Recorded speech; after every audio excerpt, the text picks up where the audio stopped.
Lição de número 5.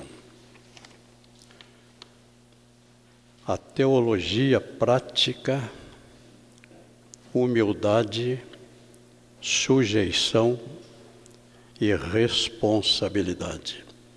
Humildade, sujeição e responsabilidade.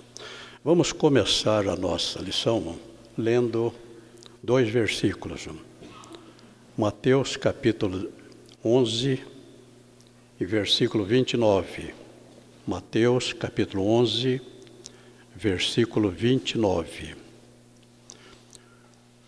O Senhor Jesus disse o seguinte: tomai sobre vós o meu jugo e aprendei de mim, que sou manso e humilde de coração. Aprendei de mim, que sou manso e humilde de coração. Evangelho de João, capítulo 13 e o versículo 15. Evangelho do apóstolo João, capítulo 13, versículo 15. Nós lemos o seguinte: o Senhor Jesus dizendo: porque eu vos dei o exemplo, para que, como eu fiz, façais vós também. Eu vos dei o exemplo, para que, como eu fiz, façais vós também. Ele declarou ser humilde e manso de coração. O texto 1, nós vamos destacar aqui no texto 1, a humildade. E vamos ver o que é humildade e o que não é humildade. Conceito de humildade: não considerar superior aos outros e reconhecer o valor de cada pessoa. Não se considerar superior aos outros e reconhecer o valor das pessoas. Esse é o conceito de amizade. Então, reconhecer que seu sucesso, reconhecer que seu sucesso vem de Deus e que Ele é quem nos capacita. Isto é humildade. Reconhecer que o nosso sucesso vem de Deus e é Ele que nos capacita. Então nós veremos aqui, conforme está no nosso livro, o que não é humildade. Visto o conceito de humildade, vamos ver aqui o que não é humildade. Primeiro, humildade não é pobreza. Humildade não é pobreza.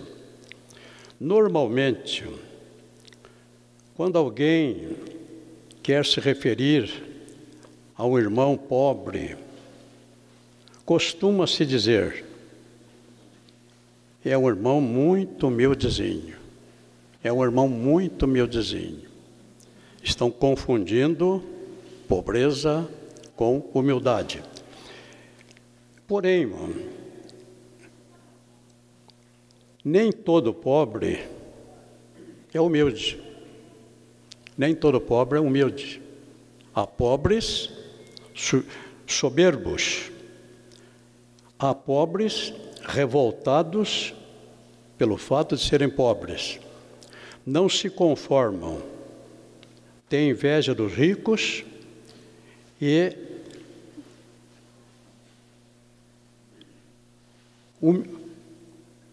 não é humilde. O salmista Asaf nos deixa um exemplo interessante no Salmo 73. Salmo 73, salmo conhecido de todos nós, mas o profeta Asaf, um homem de Deus, e ele vai dizer aqui que Quanto a mim,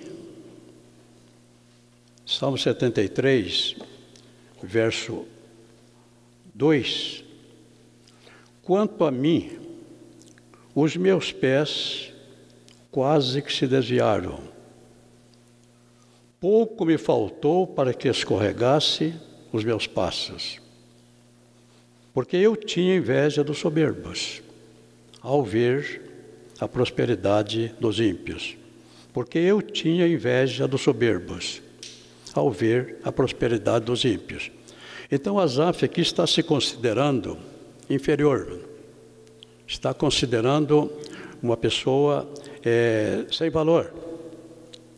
Mas ele resolveu o seu problema. Ele resolveu o seu problema. E ele vai dizer, ele manteve esse pensamento de inferioridade até que ele entrou no santuário, até que ele entrou no santuário de Deus. Quanto a mim, os meus pés quase que se desviaram.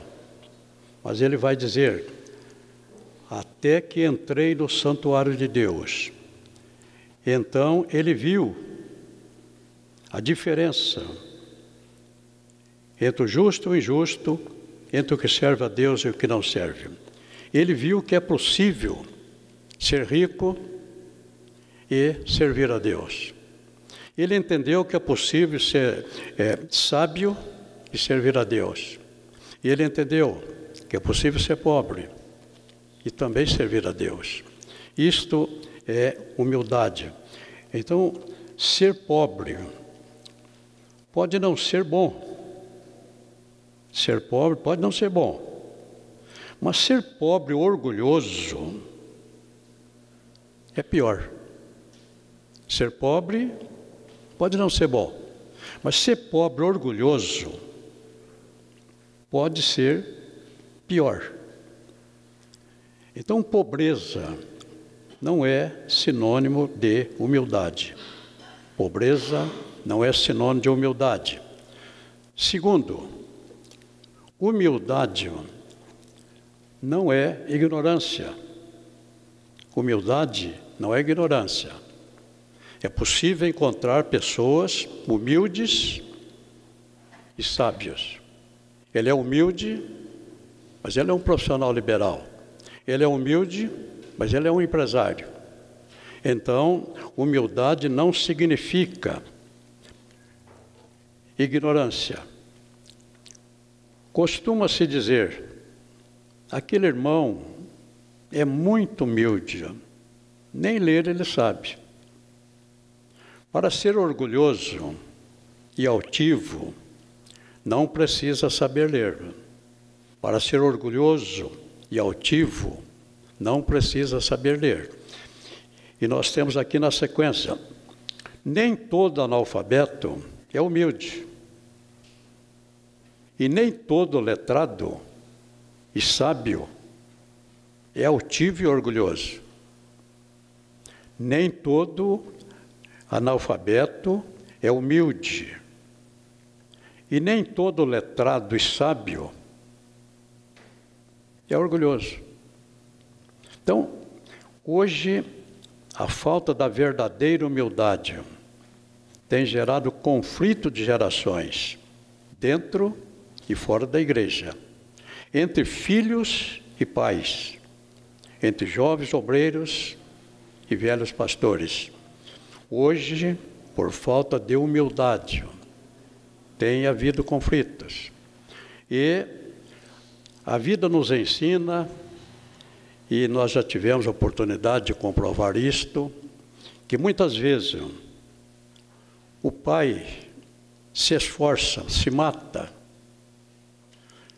Normalmente, no interior, na minha época, até o curso primário era fácil.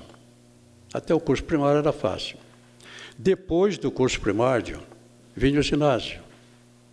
Aí já havia uma grande seleção. Quem não conseguia na escola pública, teria que entrar na escola particular. E muitas vezes o filho não conseguia na escola pública. E tinha que ser mantido numa escola particular. era 4 anos de ginásio. E no interior, a possibilidade de estudar e trabalhar era muito pequena. Depois de 4 anos de ginásio, vinha 3 anos de curso médio. 3 anos. Aí agora sim, a pessoa estava apta para prestar um vestibular para um curso superior. Durante todo esse tempo, o filho tinha que ser mantido pelo pai. E muitas vezes o pai se sacrificava, e até às vezes sacrificava os outros filhos, para sustentar aquele. Só que, muitas vezes acontecia que quando esse filho se formava, se tornava doutor, ele passava a ter vergonha da sua família. Isso ocorria muito, eu não estou inventando história, não estou inventando história. E temos um caso aqui, e isso aconteceu num filme. Se foi verídico ou não, mas um filme de Mazzaropi. Ele morava no interior, seu filho terminou a escola no interior, teve que vir para São Paulo. E ele conseguiu depois entrar numa faculdade de medicina. A sua família trabalhando lá no sítio, no interior, para sustentá-lo aqui. Depois a dificuldade foi crescendo, ele vendeu o sítio, mudou para São Paulo, comprou um carro e foi trabalhar de táxi. Trabalhava quase que noite e dia para sustentar o filho. O filho se formou. E no dia da formatura, ele não comunicou aos seus pais. Ele não comunicou. Como seus pais viram ele se aprontando assim de uma forma diferente, eles desconfiaram que poderia ter-se alguma festa na faculdade. E o pai e a mãe foram. Chegando lá na faculdade, precisava de um convite para entrar. E eles disseram que o filho dele está se formando. Perguntaram o nome do filho. A pessoa foi, encontrou o filho e disse para ele: os seus pais estão aí fora esperando você para entrar. Meus pais? Não, meus pais estão no Rio de Janeiro. Meus pais estão no Rio de Janeiro. E essa história, eu nunca esqueci disso. Porque isso não acontece, isso acontece na vida prática também. Isso acontece na vida prática também. Filhos que depois de se formarem com muita dificuldade, por falta de humildade, envergonham os seus pais. E isso acontece muito também na igreja entre obreiros. Hoje parece que esse problema está resolvido, mas durante alguns anos havia um conflito entre os velhos pastores, homens iletrados, na grande maioria. Eu conheci muitos que não tinham curso primário. Eu conheci o pastor de Belo Horizonte, que morreu um missionário, e depois que terminou o grande templo, e o pastor Anselmo assumiu. O pastor Anselmo tinha 3º ano de grupo. 3º ano. Eu congreguei com outro que não tinha ano nenhum. Mas eram homens que Deus usava. Era homem que tinha uma profunda sabedoria de Deus. Era homem que tinha um profundo conhecimento de Deus. Era homem usado por Deus. O pastor José Alves, a esposa dele morreu. Isso foi real e literal. A igreja estava fazendo o velório dela. Ele se fechou num quarto e começou a orar. Enquanto estava velando a esposa, ele estava batalhando diante de Deus, dizendo que ele precisava da esposa. Eu preciso da minha esposa. E Deus trouxe a esposa de volta. E Deus trouxe. Isso é real e literal. Real e literal. Jesus ressuscitou a esposa dele.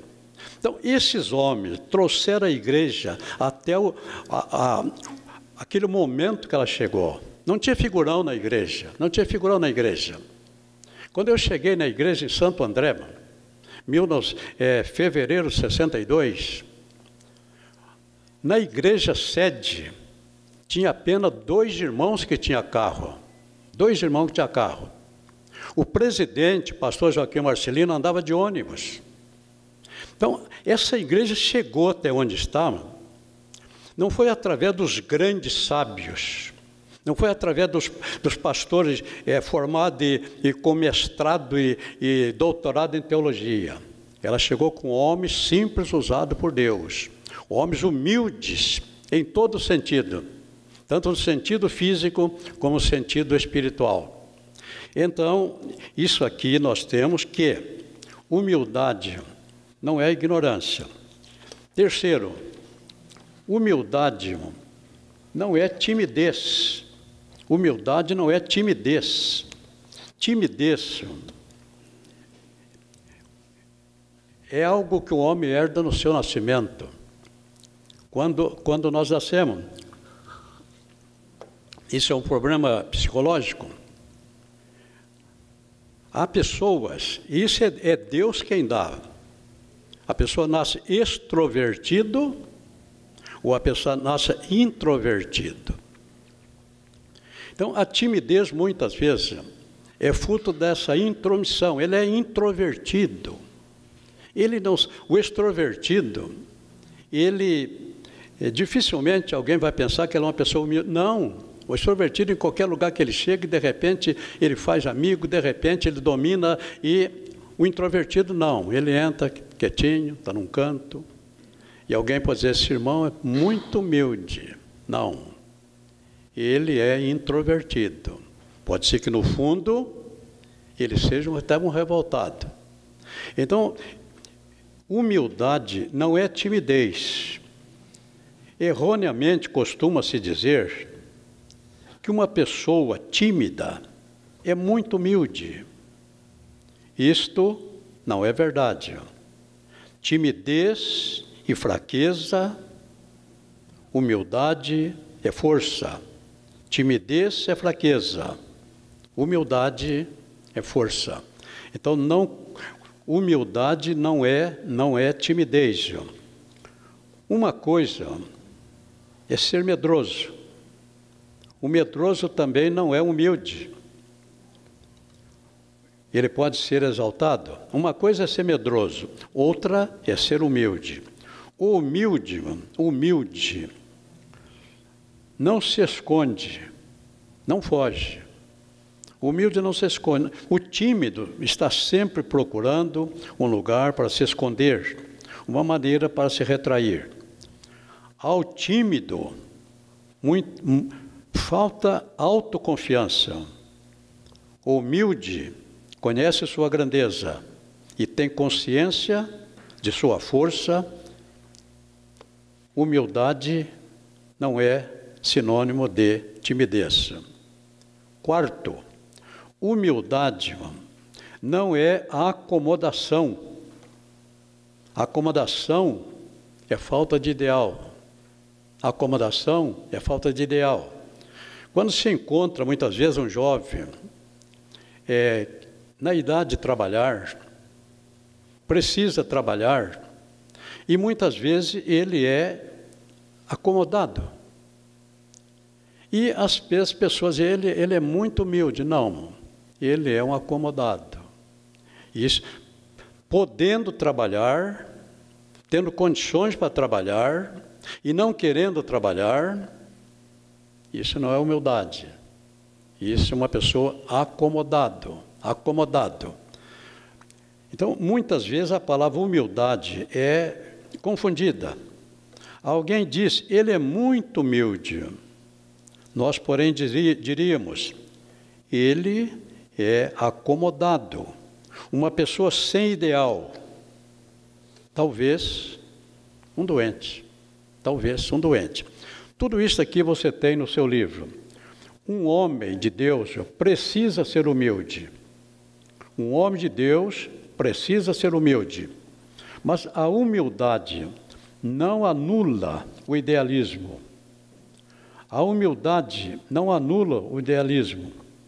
O desejo de vencer, de passar a limpo o texto que receber no rascunho, de virar para o direito a roupa que estiver no avesso, isso aqui não é coisa para...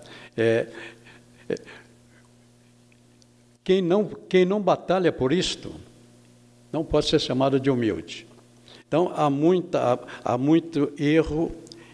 quando nós falamos, humildade não é sinônimo de acomodação. Humildade não é sinônimo de acomodação. A humildade não anula nossos ideais e nem mata os nossos sonhos. A humildade não anula os nossos ideais e nem mata os nossos sonhos. Quinto, humildade não significa ser bobo. Humildade não significa ser bobo. Ninguém poderá dizer, aquele crente é muito humilde, é fácil de ser enganado. Parece meio bobo. As aparências podem enganar. As aparências, não confundir humildade com humildade. Não é deixar ser enganado. Não é permitir que as pessoas tomem o que temos. Não é trabalhar sem receber. Humildade não anula direitos. Humildade não anula direitos. O crente humilde pode até abrir mão de um direito líquido e certo para não prejudicar o seu próximo ou para não se auto-prejudicar. Mas tem que ser uma atitude consciente, como exceção e não como regra. Às vezes é melhor perder, sofrer o prejuízo para não ser prejudicado na fé. Isso é bonito, né? Às vezes é melhor perder, sofrer prejuízo para não ser prejudicado na fé. E Paulo nos dá aqui o exemplo. 1 Coríntios 9, 22. Fiz-me fraco. Ele não era fraco. Mas fiz-me fraco para ganhar os fracos. Fiz-me tudo para todos, para por todos os meios, chegar a salvar alguns. 1 Coríntios 9, 22. Isso é humildade. Isso é humildade. Descer até onde o próximo se encontra. Descer até onde o próximo se encontra. Mas, certamente, nunca ninguém disse, esse Paulo é meio bobo. Certamente nunca ninguém disse isso de Paulo. Esse Paulo é meio bobo. Humildade não é ser bobo de ninguém. Humildade não é ser bobo de ninguém. Então nós estamos vendo aqui os conceitos errados de humildade. O que pensam ser, mas que na verdade não é. Sexto, humildade não é falta de autoridade. Humildade não é falta de autoridade. Pais muito humildes, que deixam os filhos fazer o que quiserem, isto não é humildade. Pais que deixam os filhos fazer o que quiserem, isto não é humildade. É falta de autoridade. É falta de autoridade. Professor muito humilde. E esse livro aqui foi escrito há mais de 16 anos. Há mais de 16 anos. Muita coisa mudou. Muita coisa mudou. Agora, diante de Deus, as coisas podem mudar no conceito do homem. Mas o pensamento de Deus, ninguém pode mudar. Então, muita coisa que está aqui, você vai dizer, isso hoje, não. Se você tiver a autoridade de Deus, você tiver um pai que tem a autoridade de Deus, ele vai usar dessa autoridade. Então, a autoridade aqui não anula a humildade. Professor muito humilde, que não põe ordem na classe, Isso eu estou falando há 16 anos passado. Há 16 anos passado. Hoje, nós vamos falar sobre isso ainda. O professor parece que é vítima.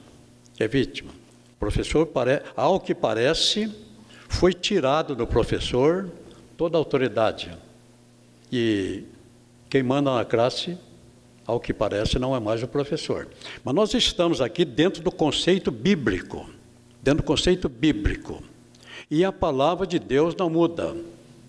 Para sempre, ó Senhor, a tua palavra permanece no céu. Nós ainda podemos ensinar com esta liberdade. E esperamos em Deus que possamos continuar ensinando com essa liberdade. Mas está na mão de Deus. Então, a humildade não anula a autoridade. Um juiz tem autoridade. Por mais humilde que ele seja, ele faz uso da sua autoridade. O delegado, por mais humilde que ele seja, ele tem que fazer uso da sua autoridade. O pai, por mais humilde que ele seja, ele tem que fazer parte da sua, tem que fazer valer a sua autoridade. Eu vou mostrar para vocês 2 casos aqui na Bíblia. Números, capítulo 12, e o versículo 3. Números, capítulo 12, e o versículo 3.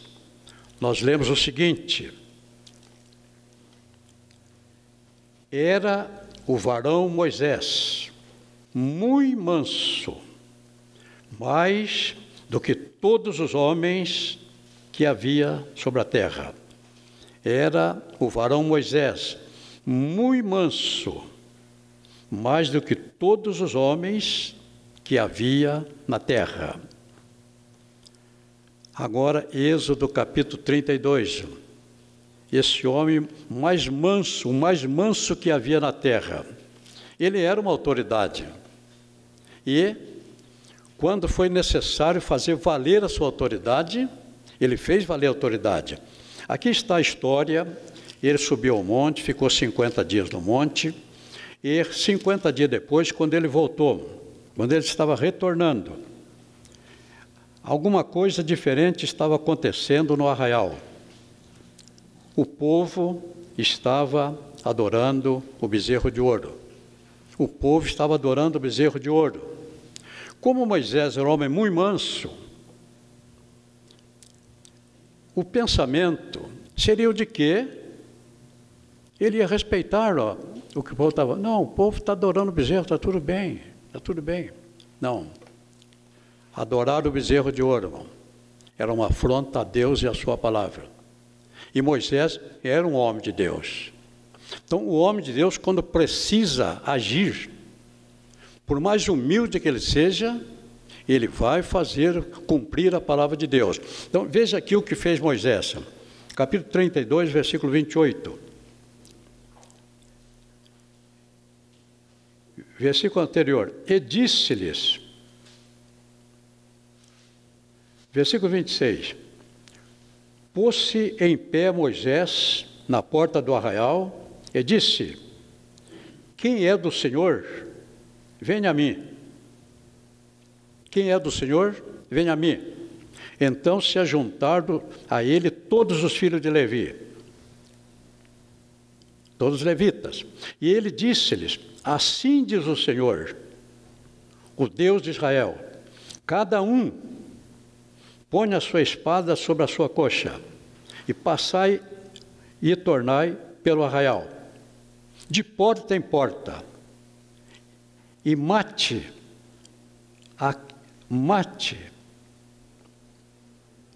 de porta em porta, e mate cada um a seu irmão, e cada um seu amigo, e cada um seu próximo. E os filhos de Levi fizeram conforme a palavra de Moisés, e caíram do povo, foram mortos, uns 3.000, foram mortos uns 3.000 dos adoradores do bezerro de ouro. Então, a autoridade, humildade não anula a autoridade. Agora nós temos aqui no verso o que aconteceu com Jesus. Esse Jesus havia dito: aprendei de mim, que sou manso e humilde de coração. Agora vamos ver aqui o que aconteceu com Jesus, quando ele chega em Jerusalém, vai ao templo, e o templo, lugar de adoração, estava transformado num mercado persa.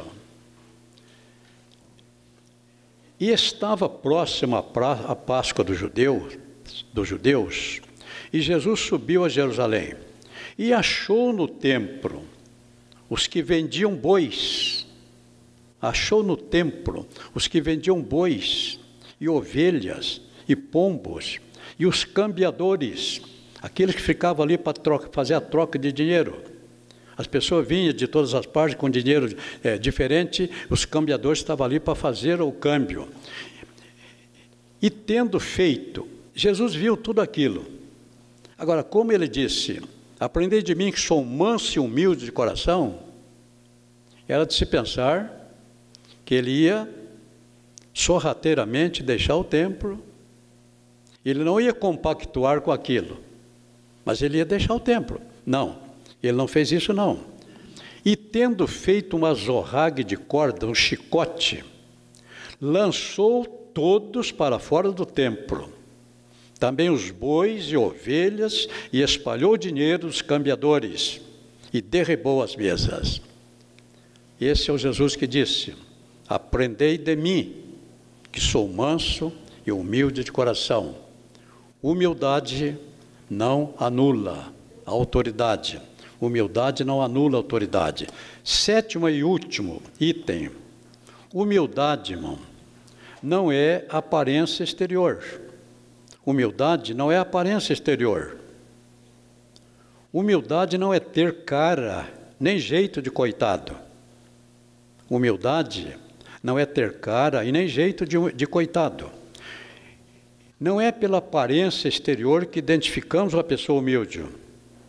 Ele é muito humilde. Não liga para nada. Não tem vaidade. Não. Ele é um acomodado. Provavelmente que ele tem problemas mentais. Veja aqui que humildade não é andar num carro velho, podendo possuir um novo. Humildade não é andar num carro velho, podendo possuir um novo. Se não puder possuir um novo, anda no velho. Se não puder ter o velho, anda de ônibus. Se não puder andar de ônibus, anda a pé. Anda a pé. Isso é humildade. Agora, podendo.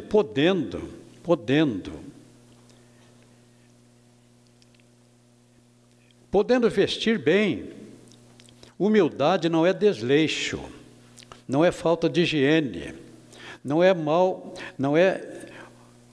gosto para vestir e para comer. Podendo vestir e comer bem, faça isso. Humildade não é andar num carro velho podendo possuir um novo. Muita gente confunde humildade com pondurismo, com sovice, com avareza. Vestir-se de humilde é uma coisa, ser humilde é outra coisa. Jesus ganhou 2 casos. Jesus ganhou uma capa de linho, aquela capa sem costura. Essas capas na época eram caríssimas, eram usadas por príncipes. E alguém deu a Jesus esse presente. O que ele fez com o presente? Ele era muito humilde, mas ele usou a capa. E na última Páscoa, ele estava vestido com aquela capa. Com aquela capa ele foi preso. E depois, na crucificação, a capa era tão valiosa que lançaram sorte para ver quem ficava com a capa. Então, esse é o Jesus que diz: aprendei de mim. Mas ainda na última semana, da Páscoa, ele foi a Betânia. Foi convidado para uma refeição na casa de um homem rico. E uma moça, Maria, resolveu adorar a Jesus de uma maneira diferente. Ela trouxe um perfume valiosíssimo, quebrou o frasco, ou seja, tirou a tampa e derramou todo o perfume nos pés de Jesus. Aí o Judas ficou revoltado. Esse perfume podia ser vendido por 300 dinheiro. O trabalhador ganhava 1 dinheiro por dia. 300 dias de serviço para comprar aquele perfume. Mas Jesus permitiu e gostou desse presente, ou essa homenagem que Maria estava lhe oferecendo. Texto 2. Se nós formos continuar aqui neste assunto, nós não vamos cumprir o nosso horário. Humildade, texto 2, vamos ver o que nós temos do texto 2. Texto 2, disse o apóstolo Pedro, primeira epístola de Pedro 5 e 6, humilhai-vos, pois, debaixo da potente mão de Deus. Humilhar-vos, pois,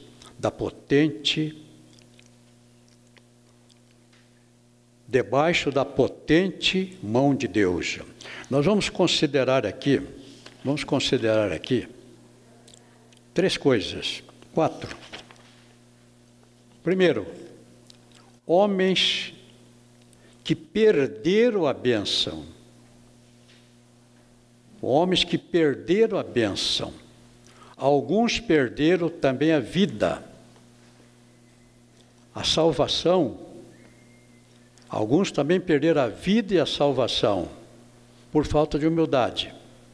Mulheres e irmãs destruíram seus lares por falta de humildade. Então, são muitos os exemplos. Eu vou comentar com vocês o exemplo de um grande rei. Esse grande rei, que reinou, foi um dos melhores reis de Judá.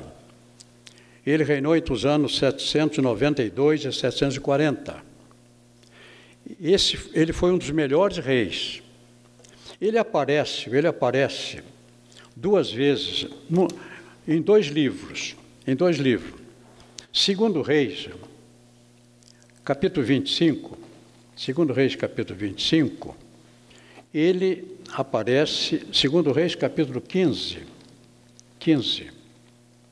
ele aparece aqui, segundo Reis, um pouco para frente.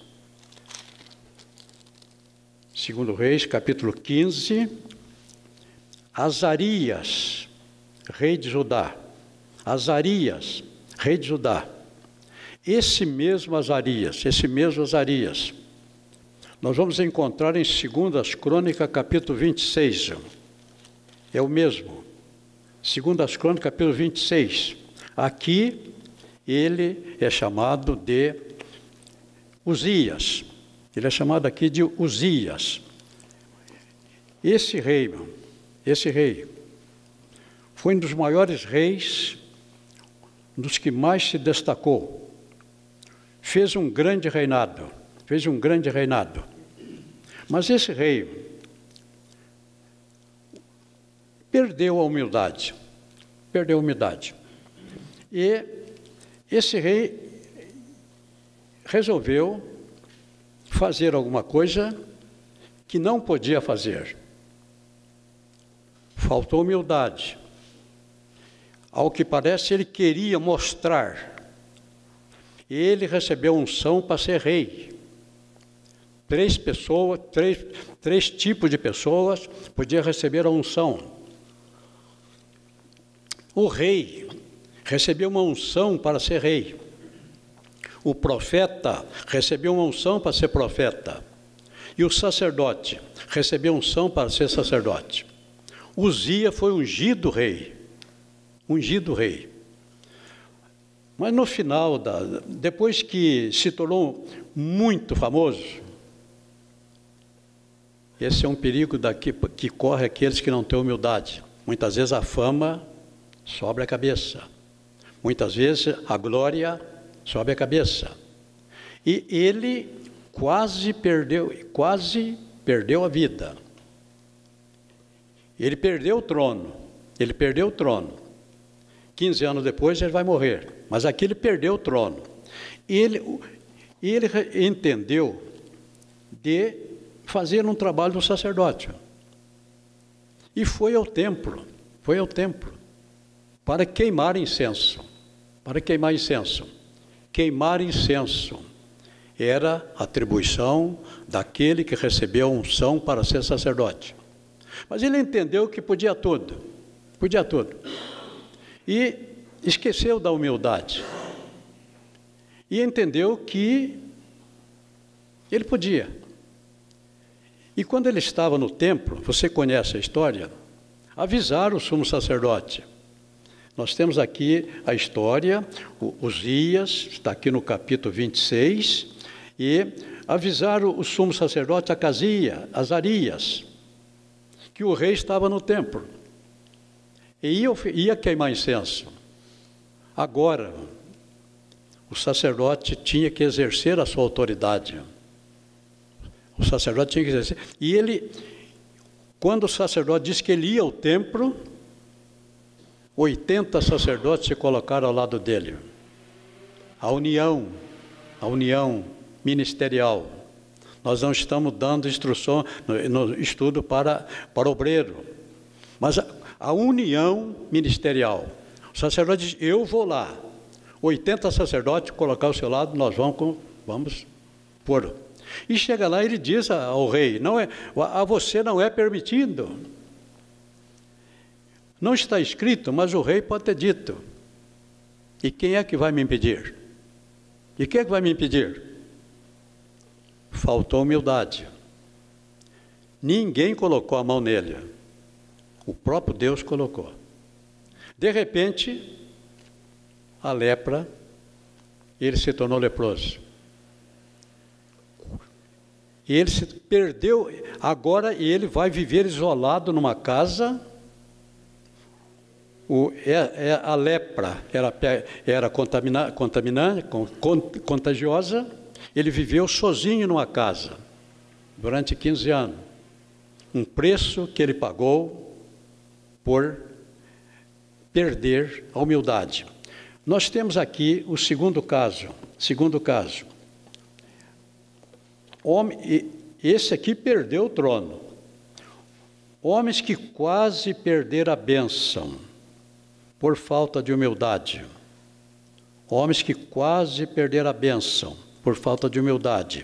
Está em 2 Reis, capítulo 5.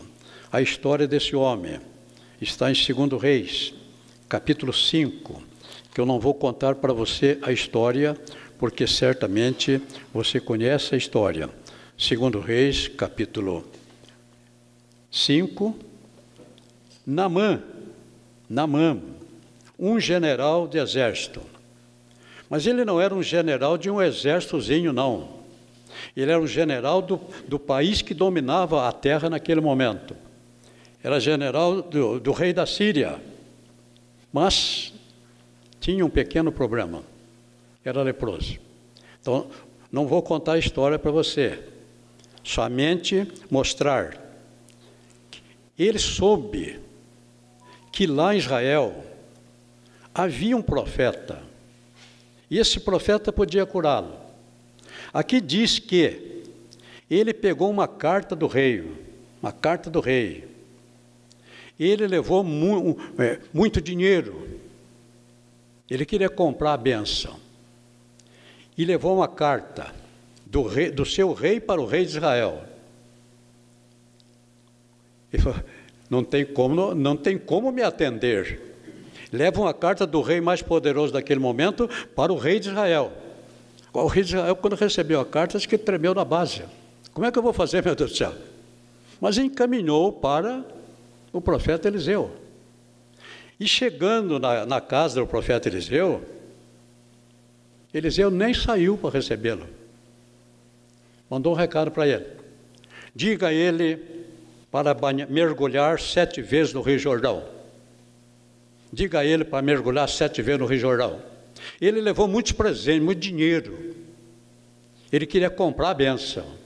Ele era muito rico, ele era muito poderoso. Mas o Eliseu nem saiu para atendê-lo. Nem saiu para atendê-lo.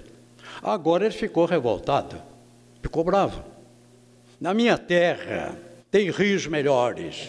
Na minha terra tem rios melhores. Mas havia lá um soldado que eu acho que era um homem de Deus. E o soldado conversou com o seu general. Mergulhe, faça o que o homem de Deus fez, falou, mergulhe. E insistiram tanto que ele resolveu mergulhar. Mas eu posso imaginar, se eu mergulhar e não for curado, vocês vão pagar um preço comigo. Agora aqui, esse homem precisou mostrar humildade. Primeiro, eu não sei se ele estava a cavalo ou numa carruagem. Mas se numa carruagem, provavelmente numa carruagem, ele precisou descer da carruagem. Descendo da carruagem, ele precisou tirar aquela roupa de general. Certamente sim. Descendo da carruagem, o rio ficava mais lá embaixo. Ele está na estrada. Ele tinha que descer até a beira do rio. Esse é o caminho para receber a bênção. O caminho é descer os degraus da humildade. Ele chegou à beira do rio, mas ele ainda não estava curado. Ele precisava descer mais ainda. Agora nós temos a conclusão. Ele mergulhou. Agora vamos imaginar que na 5ª vez não aconteceu nada. Não, já me fizeram de bobo. Já é a 5ª vez, mais uma, mas não é mais uma, general. É só mais uma. 6. Mas não era 6, João. A ordem era 7. Na 6ª vez, ele saiu leproso. Agora vem a palavra do homem de Deus, João.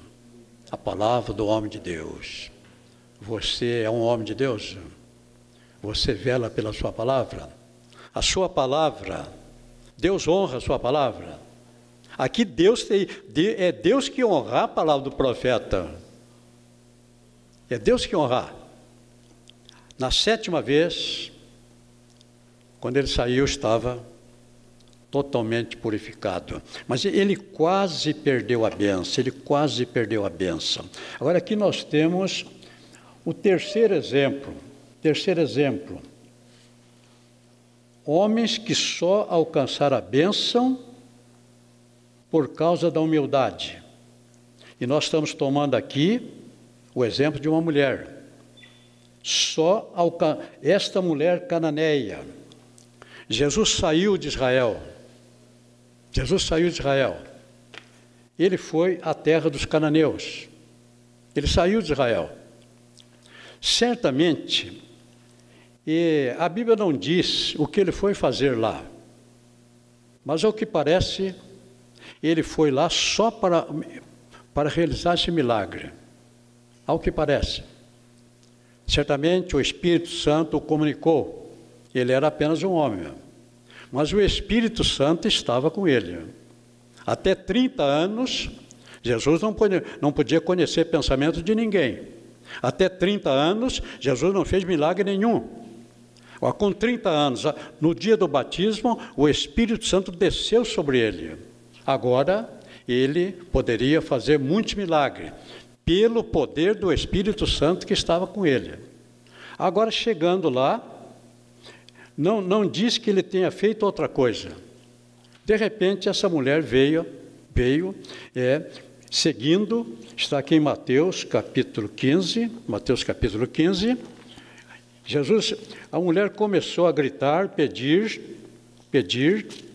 Mateus capítulo 15, todo mundo conhece bem esta passagem, começando aqui no versículo 21, E eis que uma mulher cananeia, que saíra daquelas cercanias, clamou, dizendo: Senhor, filho de Davi, tem misericórdia de mim, que minha filha está miseravelmente endemoniada. Pronto, Jesus parou. Ele ouviu a mulher. A mulher colocou o seu problema. A minha filha está miseravelmente endemoniada. Ele ouviu. Mas Jesus continuou andando. Jesus continuou andando. Mas ele não lhe respondeu palavra. Se você já pediu, você tem um problema, se já pediu a Deus uma vez, ele não respondeu. Você pediu outra vez, ele não respondeu. Faz um mês que você está pedindo, ele não respondeu. Não desista, não desista. Se você crê que ele pode ouvi-lo, não desista. Porque esta mulher não desistiu. Ela tinha tudo para desistir. Tudo bem, o senhor não quer curar, não cura, está tudo... Não. Ela sabia o que queria, ela lutou pelo que ela queria, e ela continuou seguindo e gritando cada vez mais. Mas ele não lhe respondeu palavra. E os discípulos, chegando ao pé dele, rogaram-lhe, dizendo: despede-a, que vem gritando atrás de nós. E ele, respondendo, disse: eu não fui enviado, senão as ovelhas perdidas da casa de Israel. A mulher ouviu isto. Então chegou-se a ele. Não tinha como não atender, não. Não tinha como. Essa mulher era humilde mesmo. Não tinha como. Chegando, pôs-se de joelho e adorou-o. Chegando, talvez por isso que nós não conseguimos muita coisa. Nós não lutamos pelo que nós não queremos. Pedimos uma vez, pedimos duas, pedimos três. Não, já que o senhor não quer atender... Não. Essa mulher tinha um problema. A filha dela estava miseravelmente endemoniada. Aquela era a sua oportunidade. Ela sabia que não veria Jesus outra vez. Ela teve apenas uma oportunidade. E ela lutou pela sua oportunidade. Aí Jesus disse: não é bom pegar o pão dos filhos e deitá-lo aos cachorrinhos. Pronto. Agora também já é demais, né? Não é bom pegar o pão dos filhos e deitá-lo aos cachorrinhos. Ela ouviu isto. E ela disse: sim, Senhor. Meu Deus do céu. Eu preciso ser mais crente. Sim, Senhor. Está tudo bem. Somos cachorrinhos, está tudo bem. Está tudo bem. Mas os cachorrinhos comem das migalhas que caem da mesa dos seus senhores. Então respondeu Jesus e disse: ó mulher, grande é a tua fé. Seja isto feito para contigo como tu desejas. E desde aquela hora, a sua filha ficou sã.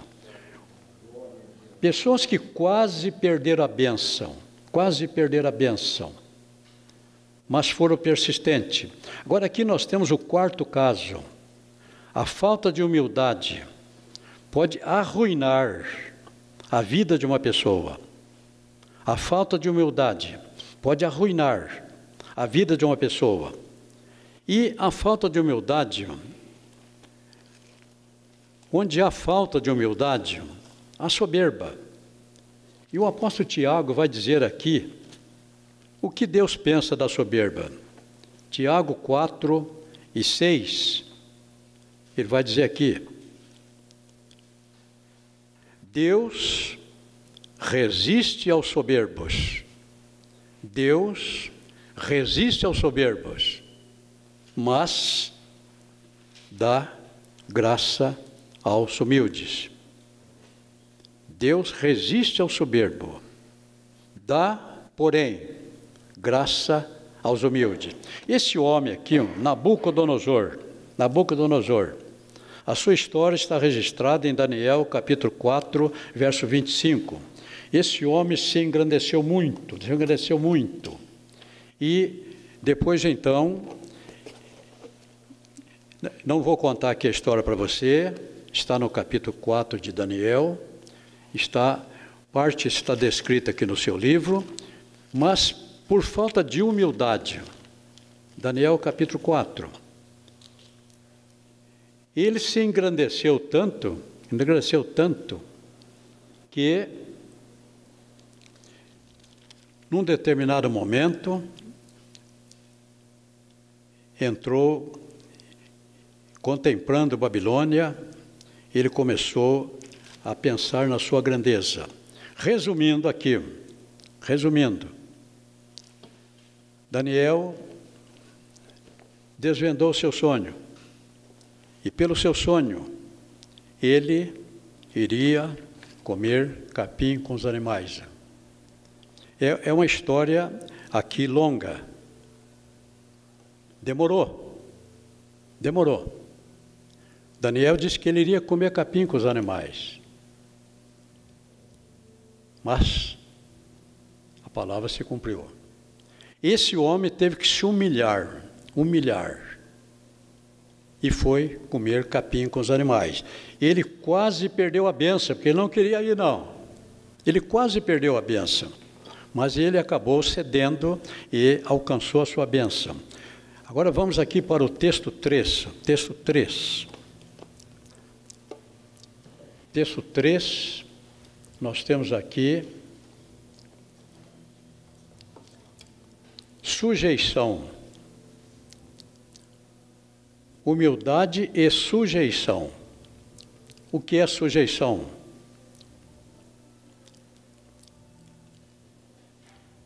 Nós temos aqui o conceito de sujeição. É um ato de dependência, de subordinação. É a aceitação do domínio de outrem. Então, nós temos aqui dois tipos de sujeição. A sujeição obrigatória e a sujeição voluntária. Sujeição obrigatória e a sujeição voluntária. Sujeição obrigatória é aquela que é regulada pela força da lei ou pela lei da força. É aquela que é regulada pela força da lei ou pela lei da força. Este é o texto 3. E nesse texto 3, sujeição obrigatória é aquela que é regulada pela força da lei. Existe a lei. Então, uma pessoa sujeita-se a outra por diversas razões. Dentre elas, por força da lei. Se existe uma lei, nós temos que obedecer. Aqui não é uma questão de humildade, é uma sujeição por força da lei. Então, todos nós estamos sujeitos a isto. Vivemos debaixo das leis. Mas é por força da lei, sujeita-se a outra por diversas razões. Dentre elas, por força da lei, por fraqueza e até por covardia. 3 tipos: por força da lei, por fraqueza e até por covardia. Então, a sujeição por força da lei é uma coisa boa. E nós temos aqui, abrindo um pequeno parêntese, para uma homenagem a um grande brasileiro que viveu entre os anos de 1849 e 1923, chamado Rui Barbosa. Ele foi designado pelo Brasil para representar o Brasil em 1907, numa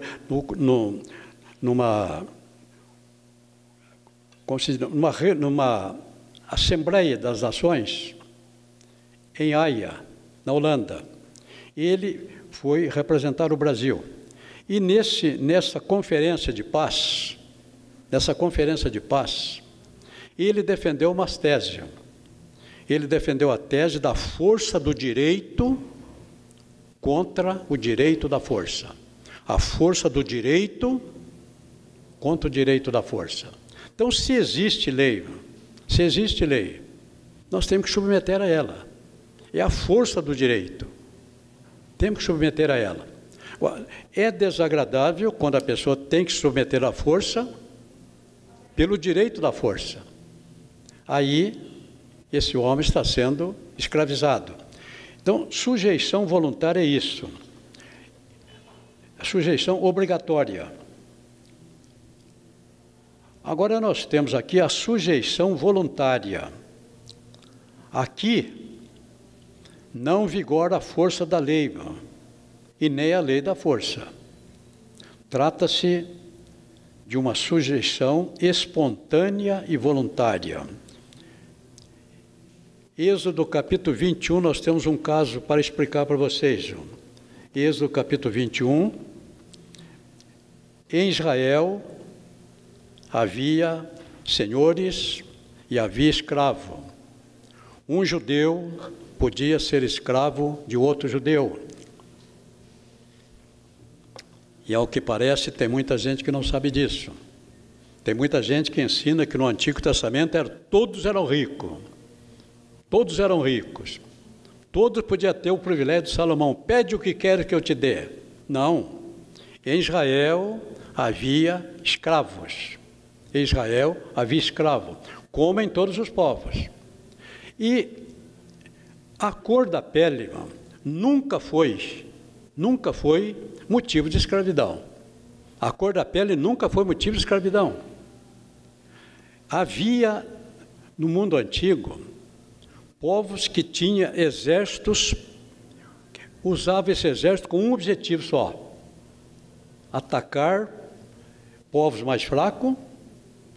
Eles atacavam, dominavam todos e levavam toda a população para ser vendida como escravo. Ali tinha gente importante, tinha doutor, tinha toda a população era vendida como escravo. Em Israel, a lei não perdoava. Quando os judeus contraíam uma dívida,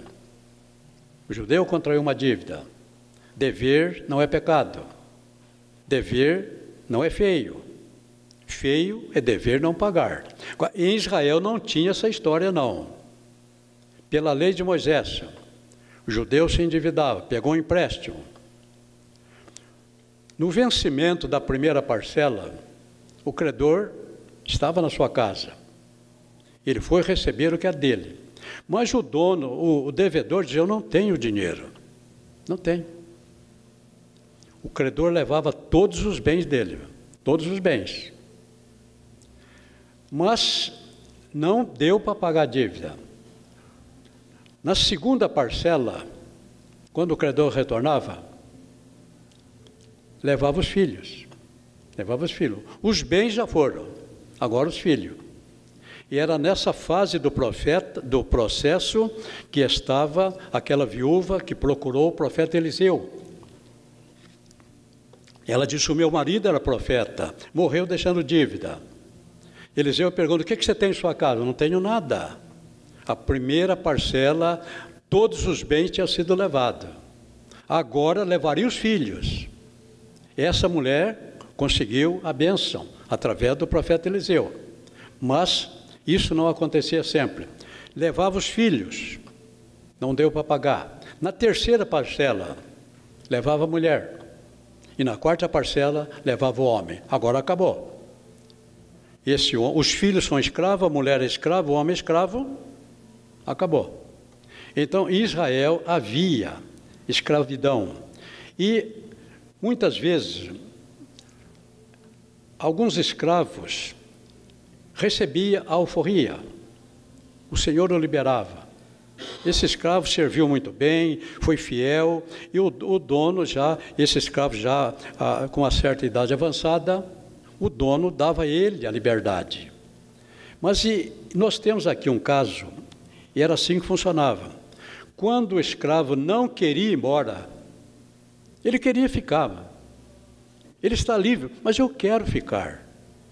Isso tinha que ser confirmado perante as autoridades. Está aqui em Êxodo capítulo 21, versículo 5. Mas se aquele servo expressamente disser, eu amo meu senhor, ele era levado à presença das autoridades. Ele teria que fazer diante das autoridades esta confissão. Mas se aquele servo disser expressamente, eu amo meu senhor, e a minha mulher, e os meus filhos, não quero ir, não quero sair do forro, eu não quero sair livre, eu quero ficar. Então a lei exigia que ele fosse levado na presença das autoridades, e o seu senhor, então o seu senhor o levará aos juízes, e o fará chegar à porta, ou ao postigo, e o seu senhor lhe furará a orelha direita com uma sovela, com um pontalete, e o servirá para sempre. Davi confessou ser um servo de orelhas furadas. É aquele que, tendo condições de ir embora, ele quer permanecer, ele quer ficar com o seu senhor. É essa condição para nós sermos crentes, essa condição. Ninguém pode ser crente obrigado, ninguém. É voluntário. Eu quero servir o meu Senhor. Lá furava a orelha. Hoje, nós somos selados no nosso coração. Quando o homem passa pelo processo do novo nascimento, ele recebe o selo do Espírito. O Espírito Santo passa a habitar dentro dele. Ele é a garantia de que ele tem tudo para ser livre, mas ele quer ser fiel ao seu Deus. Tudo isso aqui nós temos então no texto 3, e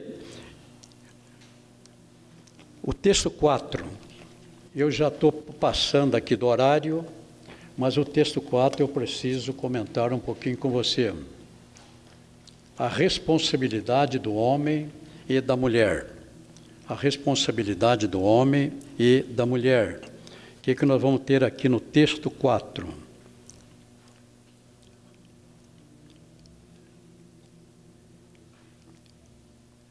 O texto 4 aqui, como nós estamos avançados aqui na hora, já passamos 10 minutos, é um assunto aqui que é muito conhecido, e nós não vamos aqui comentá-lo, apenas mostrar que a responsabilidade do homem e da mulher, hoje, pela nossa legislação, mudou um pouco.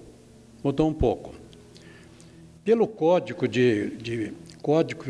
Civil de 1916, Código Civil de 1916, artigo 133, dizia: o marido é o chefe da sociedade conjugal. Nós estamos aqui falando da responsabilidade do homem e da mulher. Então, pelo Código de 1916, o marido é o chefe da sociedade conjugal, função que exerce com a colaboração da mulher.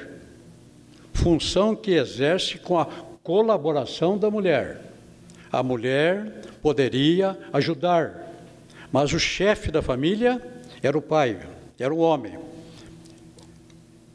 Função que exerce com a colaboração da mulher no interesse comum do casal e dos filhos.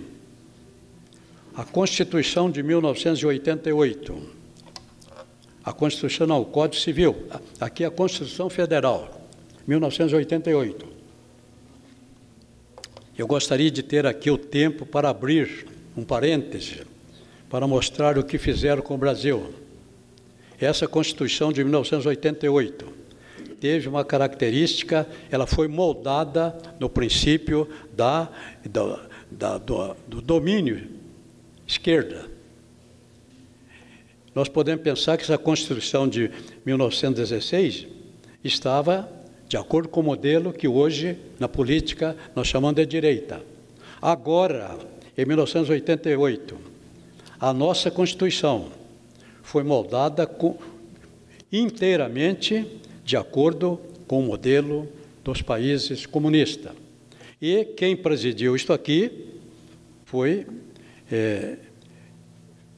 Ulisses Guimarães, que quando morreu, até hoje, não encontraram o seu corpo, né? Ele estava no helicóptero, o helicóptero caiu, nunca o seu corpo foi encontrado. E ele era grão-mestre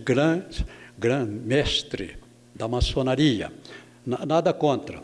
Mas aqui agora, essa Constituição de 1988, moldada dentro do princípio do regime esquerdista, artigo 126, parágrafo 5º, diz o seguinte: os direitos e os deveres referentes à sociedade conjugal são exercidos igualmente pelo homem e pela mulher. Esse é o nosso sistema jurídico atual. Os direitos e os deveres referentes à sociedade conjugal são exercidos igualmente pelo homem e pela mulher. Isto contraria o princípio bíblico. Nós ainda estamos podendo viver de uma maneira diferente da Constituição. Nós ainda mantemos o princípio bíblico de que o homem foi Deus que constituiu, foi Deus que quis assim. Então, não vamos comentar aqui esse texto, o texto 4, e vamos ver aqui o que nós temos um destaque aqui. No texto 5, vamos ter que fazer um destaque aqui no texto 5, já com prejuízo da primeira aula. Texto 5, o princípio da sujeição e o nosso tempo. O princípio da sujeição e o nosso tempo. Então, nós vimos aqui que, no nosso tempo, essa sujeição, o princípio bíblico aqui está mudado. Está mudado. E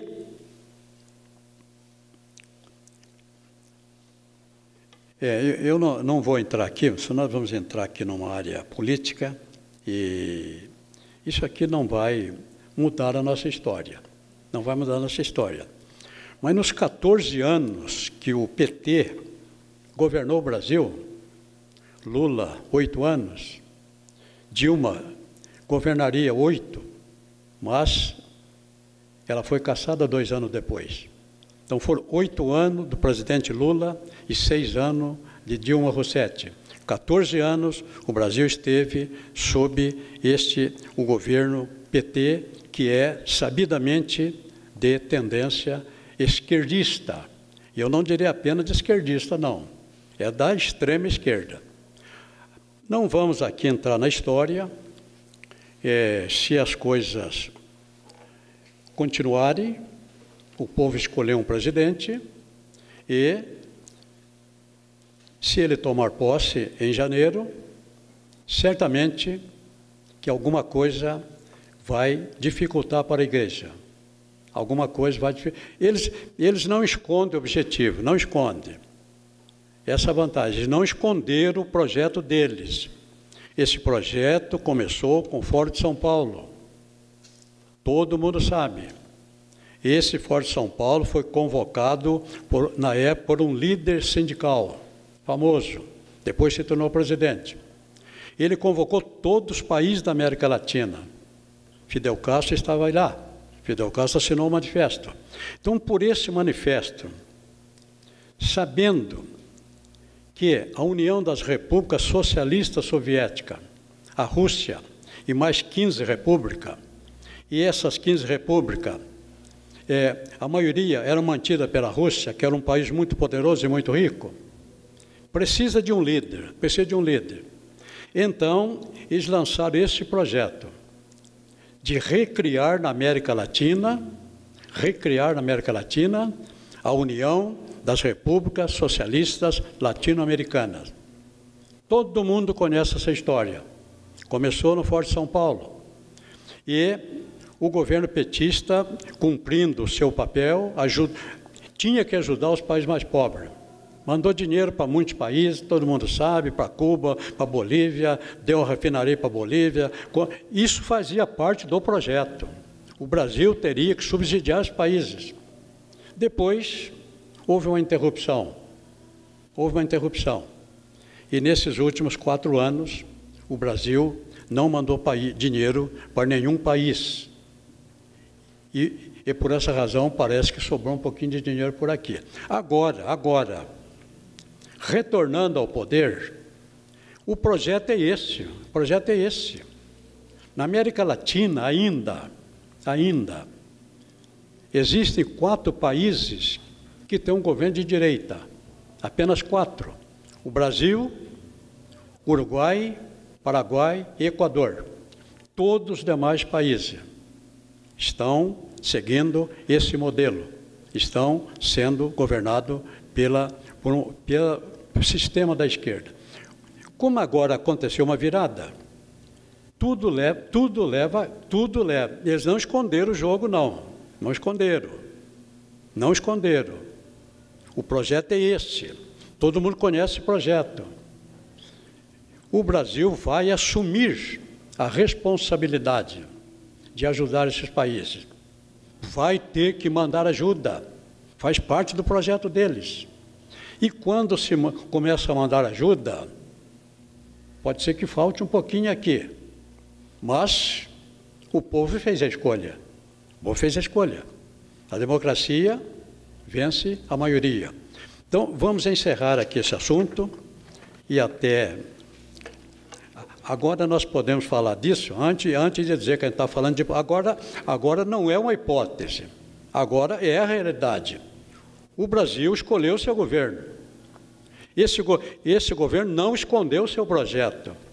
Todo mundo sabe qual é o projeto. Todo mundo que tem um certo entendimento. É até possível que muitos brasileiros nem sabem o que é isso. Faltou alguma coisa. E até porque parece, não sei, que impediram que a propaganda do outro candidato fosse divulgada lá no Nordeste. Vocês viram que, durante muito tempo lá, a propaganda era toda do PT. Isso ficou comprovado. E o outro candidato ficou sem nenhuma cobertura. Isso, o Brasil está passando uma situação um pouco, mas agora vai dar. Agora o povo está contente, ponto. A maioria do povo escolheu, porque eu me incluo, eu conheço de política, eu conheço toda a história do comunismo desde Atenas. Começou lá com Platão, na República de Platão. Ele lançou os fundamentos do regime de esquerda. Na sua república não haveria propriedade privada. E na sua república não havia a estrutura familiar. Então começa com Platão. E eu passaria por Engels, por Nietzsche, e passaria por todos, e traria para você a história. Eu conheço a história. Eu conheço a legislação. Eu posso até falar. Então, procuramos não tocar nesse assunto antes da eleição, para não estar fazendo aqui do púlpito uma plataforma política. Agora a lição 6. Lição 6, vamos ver o que nós vamos ter na lição 6. O amor, lição 6, texto 1. Lição 6, texto 1. O amor entre pais e filhos. Eu vou me permitir não comentar. Esse assunto aqui é muito bem conhecido. O amor entre pais e filhos. Filhos são herança do Senhor, filho é uma bênção. Os filhos, um dos objetivos do casamento. Os filhos, gerar filhos, é pois um dos propósitos do casamento. Os pais como mordomo de Deus para a criação dos filhos. Então, não vamos aqui comentar. Vamos aqui para o texto 2. Texto 2. E o texto 2 o relacionamento com os filhos, a obrigação de disciplinar os filhos, a obrigação de disciplinar os filhos. Vamos começar aqui, lendo 2 Timóteo, capítulo 3, versículo 5. 2 Timóteo, capítulo 3, versículo 5. Segunda Epístola de Timóteo, capítulo 3, versículo 5. O que é que Paulo vai dizer aqui? Segunda Epístola de Timóteo. Segunda Epístola a Timóteo, capítulo 3, verso 5.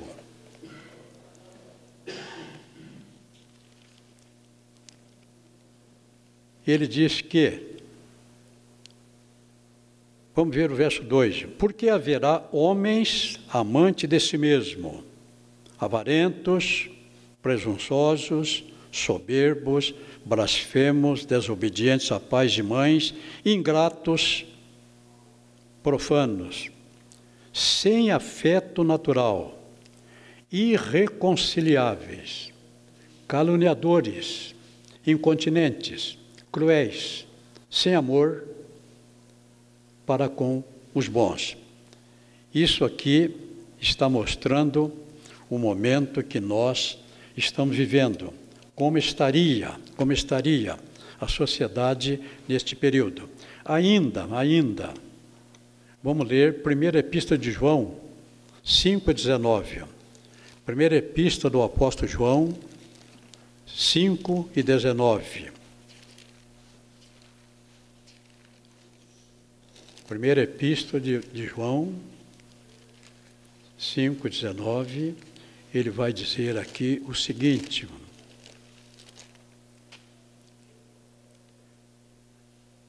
sabemos que somos de Deus.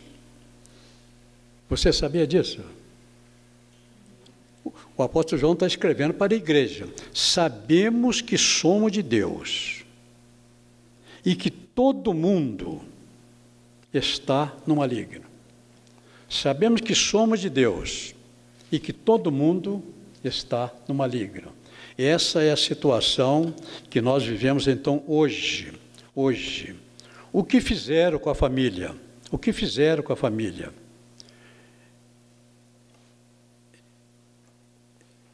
Eu vou abrir aqui um pequeno parêntese para mostrar para vocês o que fizeram com a família. Isso aqui começou lá na França. Uma escritora, Simone de Beauvoir, em Paris, viveu entre os anos 1908 e 1986.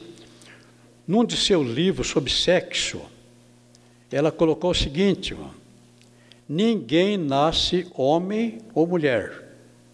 Ninguém nasce homem ou mulher. Cada um pode construir a sua identidade. Ninguém nasce homem ou mulher. Cada um pode construir a sua identidade. Agora, esse ensino dela, que chegou ao Brasil e foi colocado também na nossa legislação, Plano Nacional de Educação, PNE, 2014, presidente da República, Dilma Rousseff. Então, esse Plano Nacional de Educação, eles introduz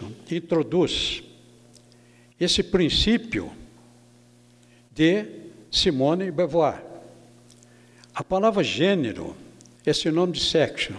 Então, pelos estudos desta escritora, foi criado aquilo que nós chamamos de estereótipo. Estéreos significa tipos. Estereótipo é como aquela, no tempo. Hoje as gráficas estão bem modernizadas, mas antigamente a impressão através de tipos. Depois que montavam uma chapa, podia rodar quantas vezes? A parte está montada. Todas as cópias seriam iguaizinhas, porque havia um tipo. Então, a palavra estereótipo vem disto. Cada um pode escolher. Ninguém nasce, segundo ela, homem ou mulher. E o modelo estereótipo, todos são iguais. Todos são iguais. A palavra gênero, sexo, passou a ser considerada gênero. Aqui nós abriríamos aqui um estudo. Eu posso fazer isso, discorrer sobre isto, mas o nosso tempo aqui não vai nos permitir. Eu, às vezes, até fico um pouco frustrado. A gente tem tanta coisa para passar, o livro já dá mais do que o necessário, e se eu ficasse somente preso ao livro, poderia até passar toda a matéria. Mas as coisas, a gente evolui. Isso aqui foi escrito em 1900, há 16 anos passados. E o mundo também mudou muito. Agora, então, essa é por isso que implantaram nas nossas escolas. Todo mundo sabe, o professor hoje não tem mais autoridade. A criança não pode ser contrariada. O professor não tem mais autoridade. Todo mundo sabe. É aquele tempo, no meu tempo, que o professor era a autoridade. E até rezar a gente rezava. Na aula de francês, toda aula de francês, começava a aula rezando Ave Maria. Mas pode rezar na sala de aula? Antigamente podia. E na aula de francês começava. Je vous salue Marie, pleine de grâce, le Seigneur est avec vous, entre toutes les femmes, et Jésus, le fruit de vos entrailles, est béni. Pronto, vamos começar a aula. Hoje, se for rezar na sala de aula, eu acho que o professor vai ser exonerado, né? Vai ser exonerado. Agora, aqui o interessante aqui, mano, é que o nosso Deus, ele é onisciente. Ele é onisciente. Ele é onipresente, ele é onipotente, mas ele é onisciente. E Deus já sabia o que iam fazer. Deus já sabia o que esse livro desta mulher ia fazer, inclusive aqui no Brasil. Então, Deus aqui, quando criou o homem e a mulher, Gênesis capítulo 1, versículo 27, e criou Deus o homem à sua imagem. A imagem de Deus o criou. Ponto e vírgula. Esse assunto terminou. Mas existe uma complementação desse assunto. Esta é a função do ponto e vírgula. Ponto e vírgula. Deus podia ter colocado aqui, homem e mulher os criou. Mas Deus não usou a expressão homem e mulher. Macho e fêmea os criou. Macho e fêmea os criou. Será que dá para confundir macho e fêmea? Foi assim que Deus colocou. Hoje ser homem, ser mulher é um detalhe. Mas Deus criou macho e fêmea. Macho e fêmea. Agora, hoje, as crianças, isso está sendo aplicado no Brasil, faz parte desse plano nacional de educação, e nesse plano nacional de educação de 2014, no governo de Dilma, o seu ministro da educação era Luiz Mercadante, homem de extrema confiança de Lula, foi ministro dele. Então, foi nessa época que foi implantado esse sistema no nosso governo, de 1914. 2014. Então, hoje, criou-se essa expressão estereótipo. Estereótipo é um padrão. Todos nós iguais. Este é estereótipo. Estéreo é padrão, tipo. Então, todos nascem de acordo com o mesmo padrão. E agora a criança, É por isso que, olha, eu não sei se em todas as escolas, nas escolas particulares não sei, mas nas escolas públicas, o banheiro, a ordem, não sei se, eu não acompanho, não tenho filho na escola, mas de acordo com a lei, não pode haver discriminação. Tem que haver um banheiro só para todos. Não tem sexo. A criança não tem sexo. Esta é a filosofia. Agora, é claro que essa é uma filosofia satânica, diabólica. Não foi assim que Deus criou. Então, a criança vai, e os pais não podem intervir também, não. Não pode, tem que respeitar a criança. Antigamente, os nossos filhos nos respeitavam. Antigamente, os nossos filhos obedeciam. Antigamente, nós tínhamos autoridade. E os crentes ainda continuam tendo essa autoridade de Deus. Os crentes ainda continuam tendo essa autoridade de Deus. Não sei lá fora como funciona, mas nós ainda continuamos tendo. Hein? Vai ser colocado banheiro para todos. Não tem aquele negócio de homem, mulher. Você é professora? Nós temos aqui um testemunho vivo. Eu estou... De Santo André?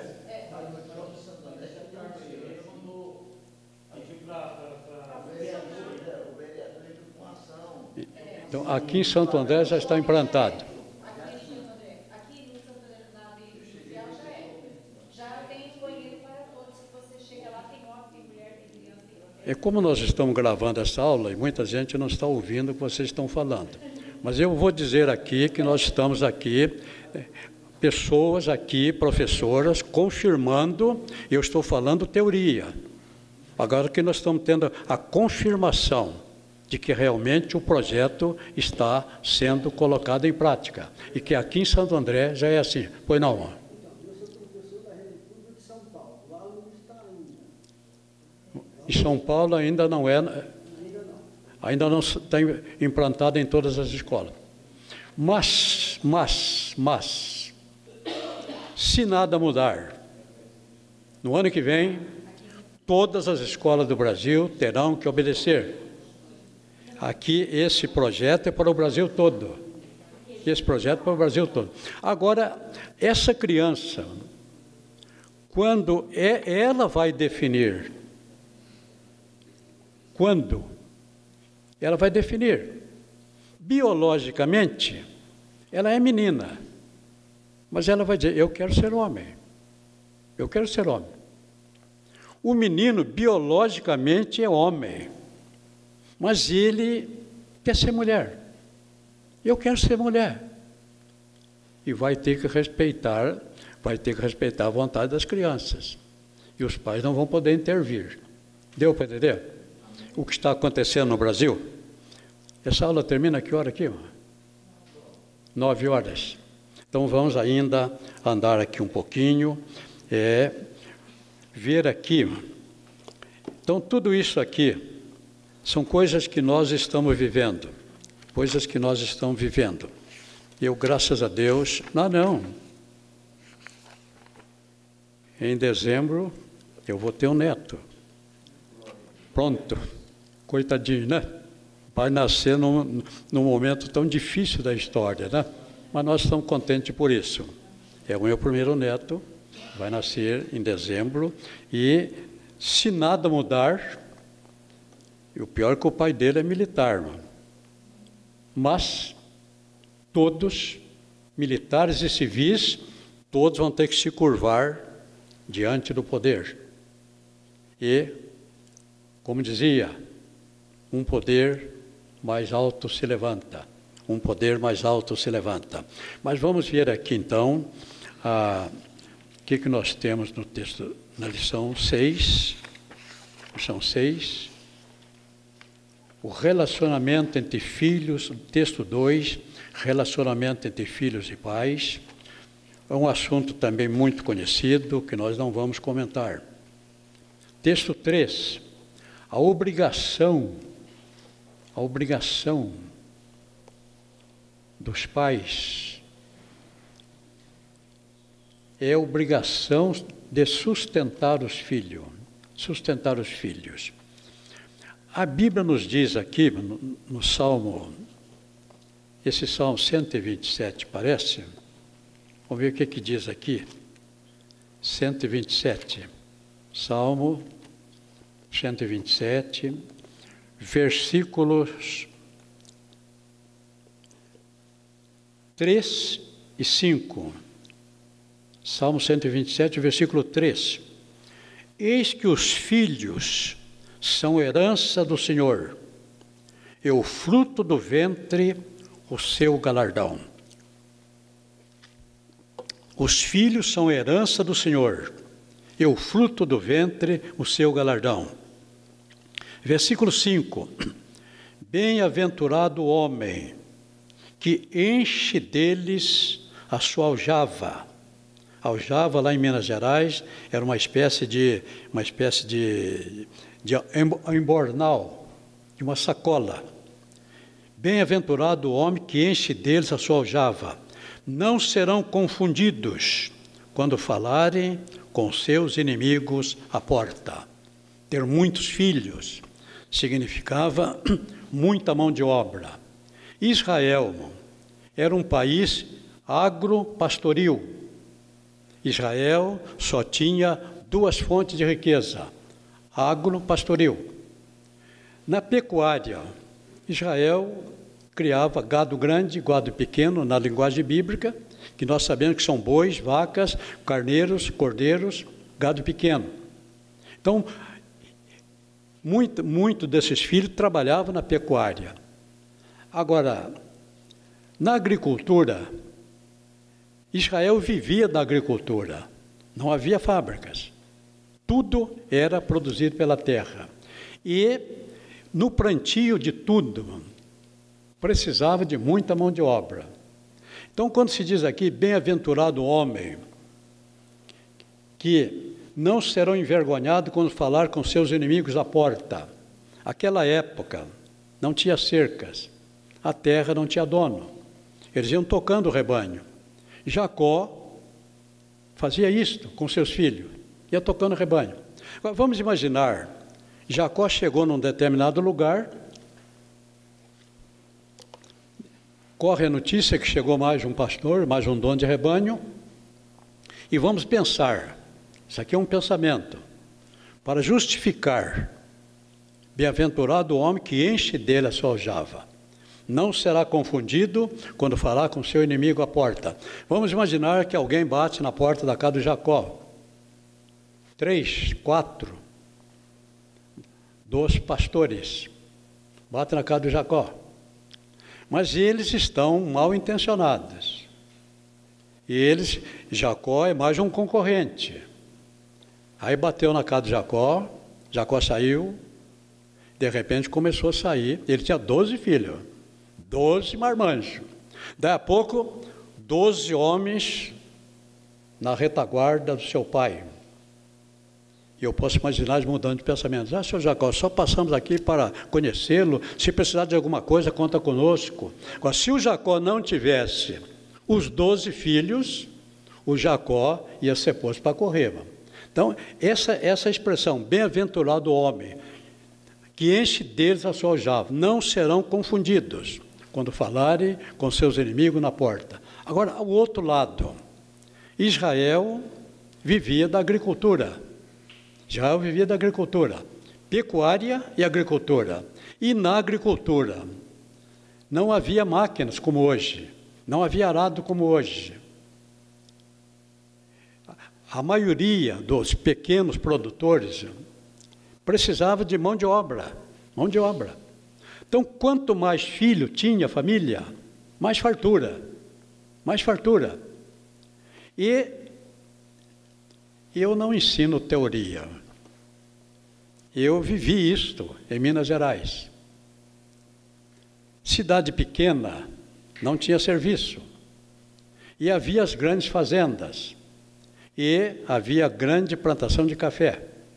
Então, na época da panha, da colheita do café, todos os moradores pobres da cidade iam trabalhar, colher café, ganhavam por produção. E quando tinha uma família grande, eu devia ter por aí uns 5, 6 anos, mas eu ia também, ia também. E enquanto os adultos, naquela época era tudo manual, e caía muito café no chão. Então as crianças, como eu, trabalhavam também, não alcançavam para puxar, mas embaixo, a gente entrava por baixo do pé de café, ia puxando tudo que estava ali, folha, puxando, todo o café caído, aí tirava, aí alguém vinha, peneirava, separava. Então esse é o trabalho de criança. Quanto mais filhos, mais mão de obra. Quanto mais filhos, mais fartura em casa. Agora, hoje, a história mudou, mano. Hoje a história mudou. E os pais, normalmente, sustentam os filhos, e parece não, existe uma legislação, né? Eu não sei até quantos anos, ele pode fazer de tudo, matar, roubar, mas não pode trabalhar. Esse Brasil mudou demais. No meu tempo de criança, não era assim.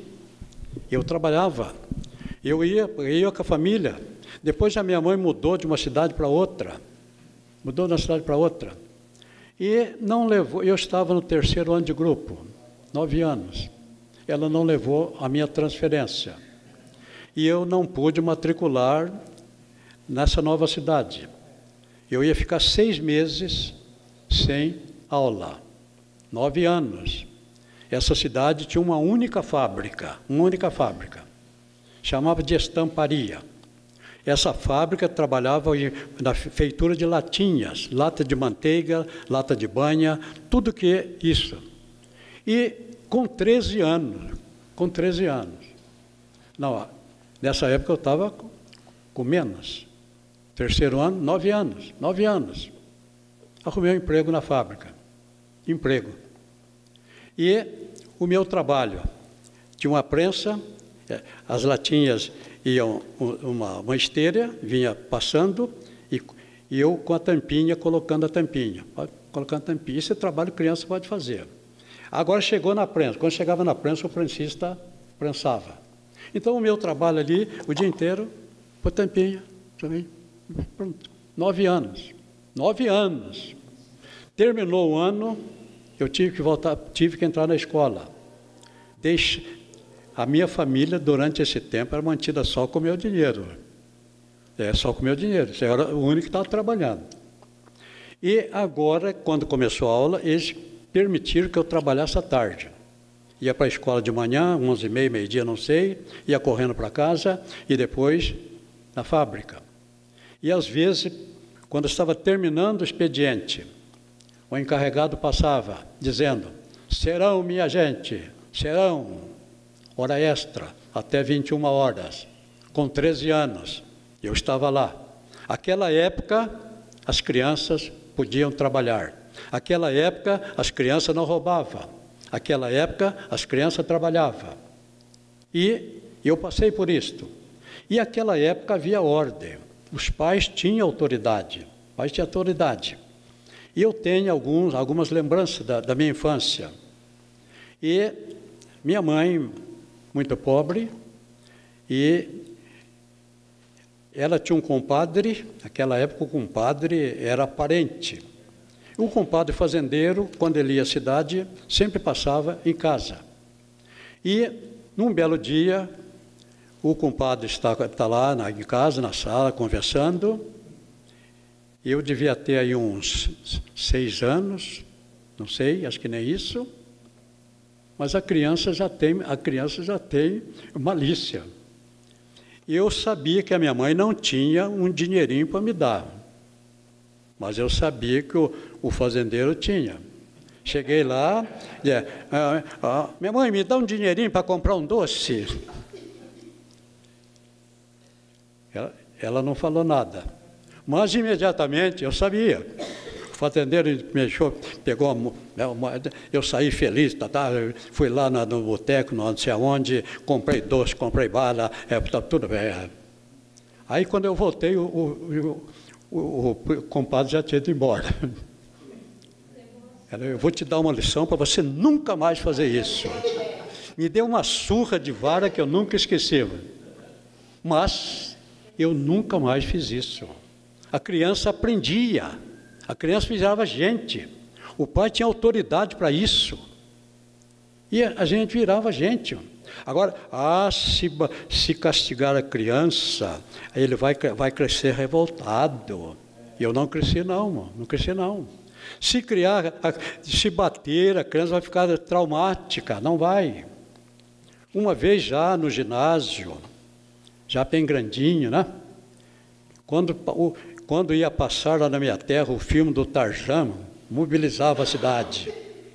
E eu queria assistir o filme do Tarzan. E eu menti para minha mãe que eu ia estudar na casa de um colega. Falou em estudar, era com ela mesma. Eu ia estudar na casa de um colega. Fui lá assistir o filme do Tarzan e depois ainda tinha um complemento, passar lá. E terminou o filme, saí correndo, fui para casa. Devia ser umas 9h30, né? Não sei. Eu não sei quanto tempo, mas quando eu empurrei a porta, ela estava atrás da porta. Mas me deu uma surra. E é para você nunca mais mentir para mim. Eu tinha tudo, pela psicologia moderna, para ter uma mágoa da minha mãe. Não existiu. Eu cuidei da minha mãe. Ela estava com câncer durante muito tempo, ela foi morar na minha casa.